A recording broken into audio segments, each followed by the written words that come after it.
In a prior business chat session, I addressed how to manage conflict during a Zoom call. I heard from several of you that actually mentioned to me the biggest challenge is not addressing or having to deal with conflict on a Zoom call. The biggest challenge is having to deal with Zoom exhaustion. When I got addressed by that, I asked them, I said, well, on average, tell me on a weekly basis, how many Zoom calls are you part of? And on average, they were telling me over 10, over 20. There was actually a person that said over 35 calls a week. I believe that this way of doing business is going to continue due to the pandemic that we have been experiencing for the past 5 to 6 months. So, one little fact I would like to share with you before we move forward with the tips is that the video conferencing market was over $5 billion US dollars in 2019. And experts are saying that that market is going to more than double by 2027 and become over 11 billion US dollars. Actually, some analysts are saying that is going to happen in less than 5 years. It's not going to take less than a decade for that to happen. That growth is incredible, but at the same time, our exhaustion level is going to continue.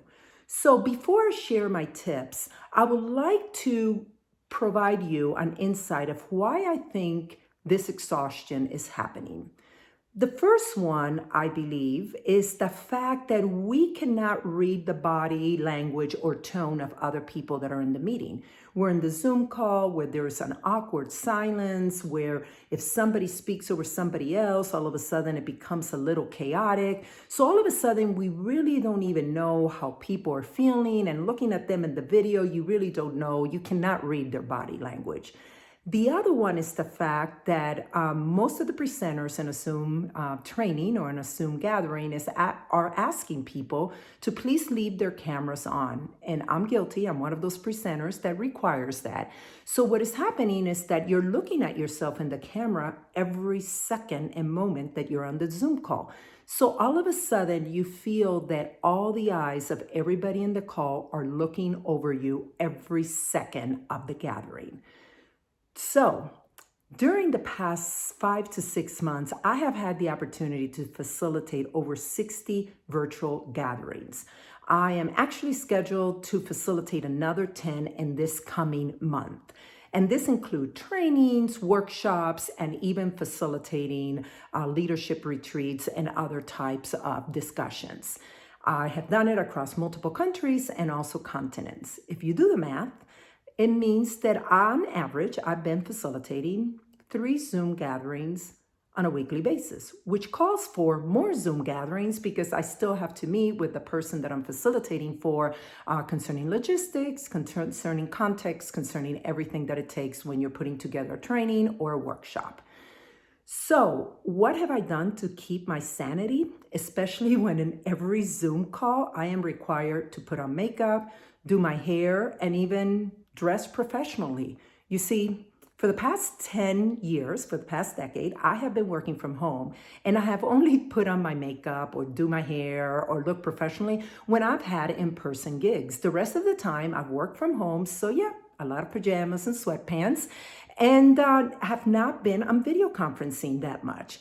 However, that has changed and it has added a higher level of stress for my work, and I haven't been even addressed being on the Zoom call. So what can you do now that we are on the Zoom calls every day? And what tips could we follow? And I have 4 to share with you. The first one, I would say, let's take control of our time. Prior to this video conferencing world, we would normally be part of 1-hour meetings, full day trainings, and half-day brainstorming sessions. I would recommend that starting immediately, you say, you know what, no more. You cut that in half, the time requirement in half. So instead of having a 1-hour meeting, have a 30-minute meeting. Instead of having a full day training, have a 3 or 3.5-hour training. Instead of having a half a day brainstorming session, why don't you go ahead and have a 90-minute brainstorming session?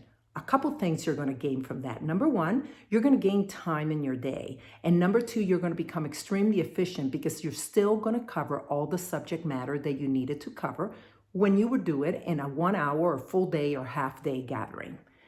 Number two, we all know the importance of scheduling breaks during our Zoom calls. However, how many of us take the time to schedule breaks between each hours of our Zoom calls?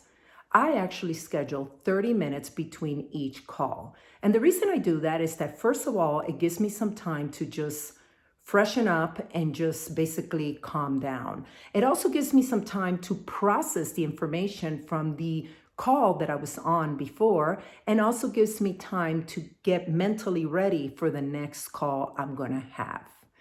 Then tip number three is I avoid multitasking when I am on a Zoom call, and especially when I'm a participant.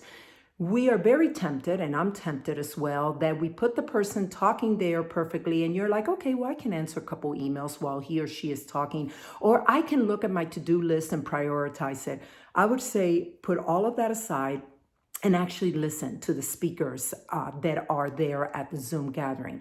The reason for that is because it's going to happen. A couple days later, or a week later, or a month later, you say, oh, remember that Zoom call that I was on?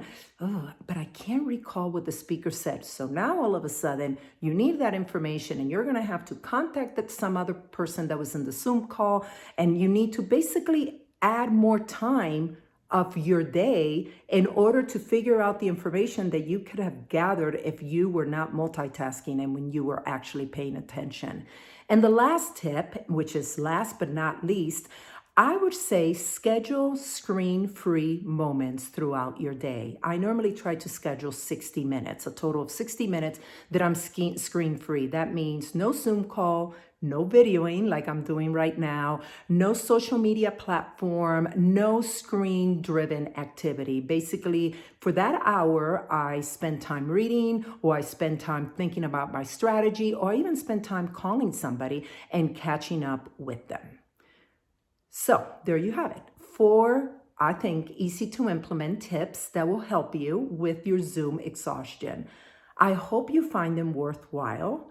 I hope also that you subscribe to my YouTube channel, Speaker Elizabeth Suarez, where every week I provide different videos in which I provide tips to make you a more effective, productive, and efficient professional.